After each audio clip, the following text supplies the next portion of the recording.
ሰበር ዜና ጀነራሉ ጦሩን ከርተው ከሀገር ኮበለሉ። ጥብቅ ወታደራዊ ሚስጥርን ይዘው የኮበለሉት ጀነራሉ ለ4 ኪሎ ትልቅ ራስ ምታትን ፈጥረዋል። ወዲህ ደግሞ የሱዳን ጦር በኢትዮጵያ መከላከያ ሰራዊት ላይ ሌሊቱን ድንገተኛ ጥቃት መክፈቱ ተሰምቷል። ጥቃቱን ተከትሎ የኢትዮጵያ ድንበር አቅራቢያ የድሮን ድብደባ የተፈጸመ ሲሆን በርካታ ወታደሮች ረግፈዋል። ይህ አዲስ ፖስት ሚዲያ ነው። የከበረ ሰላምታችን በያላችሁበት ይድረሳችሁ። ለአሁኑ የተደመጡና እናንተን የሚመጥኑ መረጃዎችን አጠናቅረን መተናል። አስቀድማችሁ ቪዲዮ ላይክና ሼር በማድረግ አብራችሁ እንድትቆዩ ግብዣችን ነው። ዋና ዋናዎቹን እናስቀድም። ጀነራሉ ጦሩን ከርተው ኮብልለዋል። በሰራዊቱ መካከል ከባድ አለመተማመን የፈጠረ ክስተት ተፈጥሯል። ከአዲስ አበባ እስከ መቀሌ የቋጠሩትን ሚስጥር ይዘው አሜሪካ የገቡት ጀነራል ከዛሬ ነገ ጉድ ዘረገፉ ተብሎ እየተጠበቁ ነው። በህወሓትና በፌዴራል መንግስት መካከል የተባባሰው ውጥረት ባየለበት ወቅት በመኮብለላቸው ካሉበት አሜሪካ አማራጭ ተልኮባቸዋል። በዝርዝር እናስደምጣችሁ ይሆናል። የሱዳን ጦር ባልተጠበቀ አቅጣጫ የመከላከያ ሰራዊት ላይ መጠነ ሰፊ ጥቃት ከፈተ። በዚህ ጥቃት የህወሓትና ጉሙዝ ታጣቂዎች ከሱዳን ኃይሎች ጎን ተሰልፈው እየተዋጉ ሲሆን የድሮን ድብደባም ተፈጽሟል። በርካታ ወታደሮች እንደ ቅጠል የረገፉበት ይህ ውጊያ ዛሬም ሲቀጥል ግድቡ አቅራቢያ ከፍተኛ ትኩሳት ተከስቷል። ተሰሙታላችሁ። አሰብ ላይ ለመስፈር የተዘጋጀው የግብጽ ጦር በሁለት አቅጣጫ ኢትዮጵያ ላይ ጥቃት ለመክፈት ወታደራዊ ስብሰባ ማድረጉ ታወቀ። አልሲሲ ከፍተኛ ወታደራዊ መኮንኖቻቸውን ለአስቸኳይ ስብሰባ መጥራታቸውን የግብጽ ጋዜጦች ዘግበዋል። የተወደዳችሁ የቻናላችን ቤተሰቦች እነዚህንና ሌሎች መረጃዎችን አጠናቅረናል። አሁን ወደ ዝርዝሮቹ እናመራለን። አሰብ ላይ ለመስፈር የተዘጋጀው የግብጽ ጦር በሁለት አቅጣጫ ኢትዮጵያ ላይ ጥቃት ለመክፈት ወታደራዊ ስብሰባ ማድረጉ ታወቀ። አልሲሲ ከፍተኛ ወታደራዊ መኮንኖቻቸው ለአስቸኳይ ስብሰባ መጥራታቸውን የግብጽ ጋዜጦች ዘግበዋል። በደቡብ ሱዳን ግዛት ከታላቁ የኢትዮጵያ ህዳሴ ግድብ በቅርብ ርቀት ሰፍሮ የቆየውና ከ260 በላይ ወታደሮችና ባለሙያዎችን የያዘው የግብጽ ጦር ካምፕ በአስቸኳይ እንዲዘጋ የደቡብ ሱዳን መንግስት ባለፈው ወር መወሰኑ ይታወሳል። ይህንን ተከትሎ የግብጹ ፕሬዝዳንት አብዱል ፈታህ አልሲሲ ከከፍተኛ ጀነራሎቻቸውና ከደህንነት ሹሞቻቸው ጋር አስቸኳይ ስብሰባ ማድረጋቸውን የሚገልጹ ሪፖርቶች ወጥተዋል። እንደ አረቡ ዓለም መገናኛ ብዙሃን ዘገባ ፕሬዝዳንቱና የጦር መሪዎቻቸው እነዚህን ተከታታይ ስብሰባዎች ያደረጉት ባለፈው ግንቦት ወር መጀመሪያ ቀናት ላይ ነው። ዘግይተው የወጡ መረጃዎች እንደሚያመለክቱት ግብጽ በደቡብ ሱዳን ውሳኔ ብትበሳጭም ይፋዊ ተቃውሞ ማሰማት ወይም ወታደራዊና ፖለቲካዊ ዛቻዎችን መሰንዘር ሊያስከትል የሚችለውን ዲፕሎማሲያዊ ትርፍና ኪሳራ በስብሰባው ላይ መዝነዋል። በመሆኑም ከደቡብ ሱዳን ጋር ግጭት ውስጥ መግባት ግብጽ በአባይ ተፋሰስ ደቡባዊ ክፍል ያላትን ዲፕሎማሲያዊ ተሰሚነት ሙሉ በሙሉ ሊያጠፋው እንደሚችል ከስምምነት ላይ ተደርሷል። በዚህ ምክንያት የደቡብ ሱዳንን ውሳኔ ከመቃወም ይልቅ ትኩረትን ወደ ሌሎች አማራጮች ማዞር እንደሚሻል ተወስኗል። ከነዚህ አማራጮች መካከልም ከሱዳን መደበኛ ጦር ጋራ ያለውን ወታደራዊ ትብብር ማጠናከር፣ ከኤርትራና ከሶማሊያ ጋር የተጀመረውን የደህንነት ጥምረት ይበልጥ መግፋት፣ በቀይ ባህር አካባቢ የባህር ኃይል እንቅስቃሴን በማሳደግ ቀጠናዊ ተጽዕኖን ማረጋገጥ የሚሉ ነጥቦች እንደሚገኙበትም ተገልጿል። እነዚህ የግብጽ እንቅስቃሴዎች በኢትዮጵያ ላይ ጫና ለመፍጠርና ከጎረቤት ሀገራት ጋር በመተባበር ኢትዮጵያን በዲፕሎማሲያዊ መንገድ ለመክበብ የሚደረጉ ሙከራዎች መሆናቸው ይነገራል። ከዚሁ ጋር ተያይዞም ሰሞኑን ግብጽ ከኤርትራ ጋር ትብብሯን ለማጠናከር የተለያዩ ስምምነቶችን መፈራረሟ ይታወቃል። ወደ ሌላኛው ጉዳያችን ስናልፍ የሱዳን ጦር ባልተጠበቀ አቅጣጫ የመከላከያ ሰራዊት ላይ መጠነ ሰፊ ጥቃት ከፈተ። በዚህ ጥቃት የህወሓትና ጉሙዝ ታጣቂዎች ከሱዳን ኃይሎች ጎን ተሰልፈው እየተዋጉ ሲሆን የድሮን ድብደባም ተፈጽሟል። በርካታ ወታደሮች እንደ ቅጠል የረገፉበት ይህ ውጊያ ዛሬም ሲቀጥል ግድቡ አቅራቢያ ከፍተኛ ትኩሳት ተከስቷል።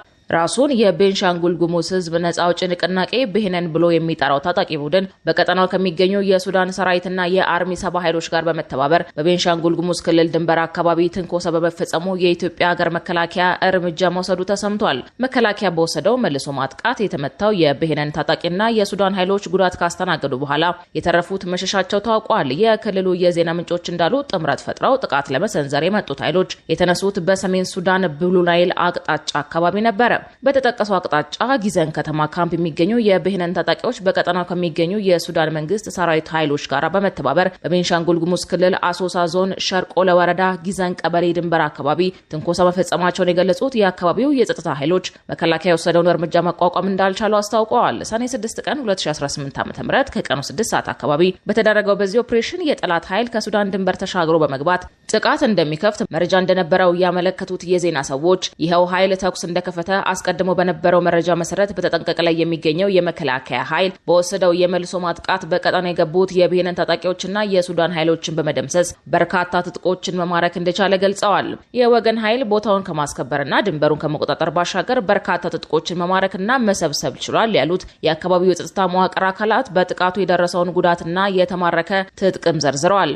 በሽብርተኝነት ከተፈረጀው የጀነራል አልቡርሃን ጦር ጋራ ተጣምሮ ሰርጎ ሊገባ የነበረው የብሄነን ኃይሎች ከፍተኛ ጉዳት ማስተናገዱን፣ ሙትና ቁስለኛ መሆኑን፣ በርካታ በስም የተዘረዘሩ የጦር መሳሪያዎች እንደተማረከበት በመጥቀስ የአዲስ ሪፖርት የዋሽንግተን ተባባሪው የንቅናቄው ወኪል ነኝ የሚሉትና ሻዕቢያ ባደራጀው የትርምስ አመቻች ኮሚቴ ጋር የሚሰሩት አመራር በስልክ ለቀረበላቸው ጥያቄ መልስ ሳይሰጡ ስልካቸውን ዘግተዋል። ጥቃት የከፈቱት የሱዳን መንግስት ሰራዊትና የብሄነን ታጣቂዎች ሲሆኑ በዋነኝነት ሆኖ ሲመራ የነበረው ከሳፍ ወታደሮች ጋር በቅጥረኝነት የተሰለፈው የህወሓት ታጣቂ አርሚ 7 እንደነበረ ታውቋል። ከጸጥታ ኃይሎች በተገኘ መረጃ መሰረት ተባብረው የመጡት አካላት የሀገር መከላከያ የተለያዩ ምድብተኞች ባደረጉት የተቀናጀ ኦፕሬሽን እርምጃ ተወስዶባቸዋል። ለጊዜው ቁጥራቸው ያልተገለጹ ሙትና ቁስለኛ ምርኮኛ ሆነዋል። ተተኳሽ ጨምሮ የቡድንና የነፍስ ወከፍ መሳሪያ ተማርኳል።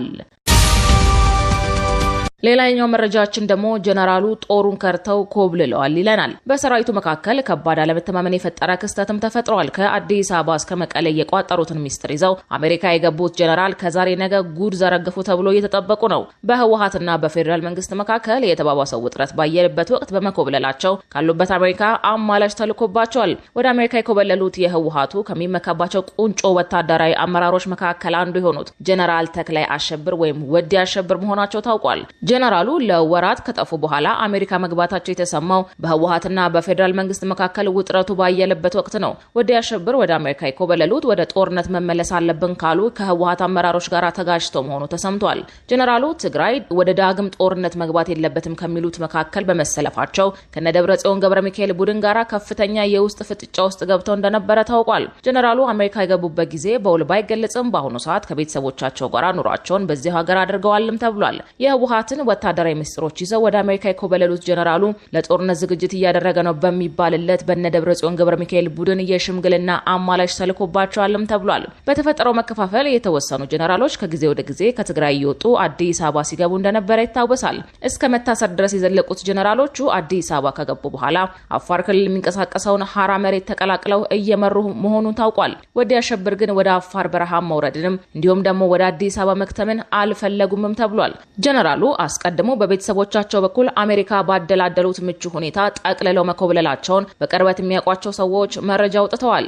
ጀነራሉ ከ2 ዓመት ገደማ በፊት በፕሪቶሪያው ስምምነት ብልጽግናን ብቻውን ፀሐይ ላይ አስጥተነዋል በሚል ንግግራቸው ይታወሳሉ። ጀነራሉ በወቅቱ ያደረጉት ንግግር የፕሪቶሪያው ውል ለኛ ትልቅ እድል ይዞልን የመጣው ትላንት አብረው ሆነው የወጉን ጠላቶቻችን ዛሬ እርስ በርሳቸው እየተዋጉ ነው የሚል ነበር። ህወሓትና የፌዴራል መንግስት በተዋጉበት የ2 ዓመት ጦርነት ከመንግስት ጎን ተሰልፈው የነበሩት የፋኖ ኃይሎችና ሻዕቢያ ዞሮ ጠላት መሆናቸው ለህወሓት ፌሽታ መፍጠሩን በይፋ የተናገሩት እኚሁ ጀነራል ናቸው። በፕሪቶሪያው ስምምነት ማግስት በመንግስትና በፋኖ ታጣቂዎች መካከል ግጭት ተቀስቅሶ ዛሬም ድረስ መቀጠሉ የሚታወቅ ሲሆን የኢትዮ ኤርትራ መካከልም ከፍተኛ ውጥረትም ተፈጥሯል። ትላንት ተሰብስበው ሲወጉን የነበሩት ኃይሎች ከፕሪቶሪያ ውል በኋላ እርስ በርስ እየተዋጉ ነው፣ ሌሎቹ ደግሞ ማዶ ለማዶ ሆነው ተኮራርፈዋል ማለታቸው ይታወሳል። ጀነራሉ በወቅቱ ባደረጉት ንግግር የፕሪቶሪያ ስምምነት ትላልቅ ኃይሎችን ከፋፍሎ በእኛ መሀል የተወሰነም ቢሆን ሰላም እንድናገኝ አቅም እንድናሰባስብና ትንፋሽ እንድንሰበስብ ረድቶናል በማለት የጦርነት ዝግጅቱ የቆየ መሆኑን ጠቁመው ነበረ።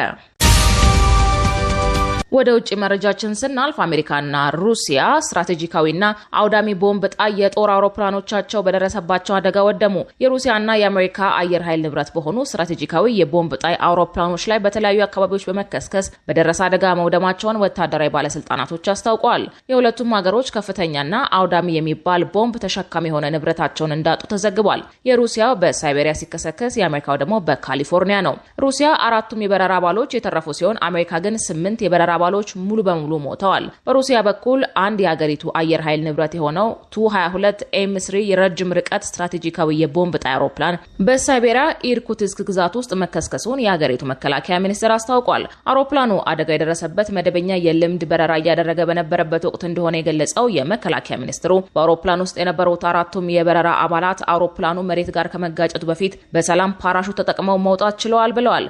ይህ በሶቪየት ህብረት ዘመን የተሰራው ድምጽ አልባ ወይንም ሱፐርኮኒክ የቦምብ ጣይ አውሮፕላን በሩሲያና በሶሪያ እንዲሁም ደግሞ በዩክሬን በሚደረጉ የውጊያ ስምሪቶች ላይ በስፋት ጥቅም ላይ ሲውል የቆየ እንደነበረም ተዘግቧል። በሌላ በኩል ደግሞ የአሜሪካው አየር ኃይል ንብረት የሆነው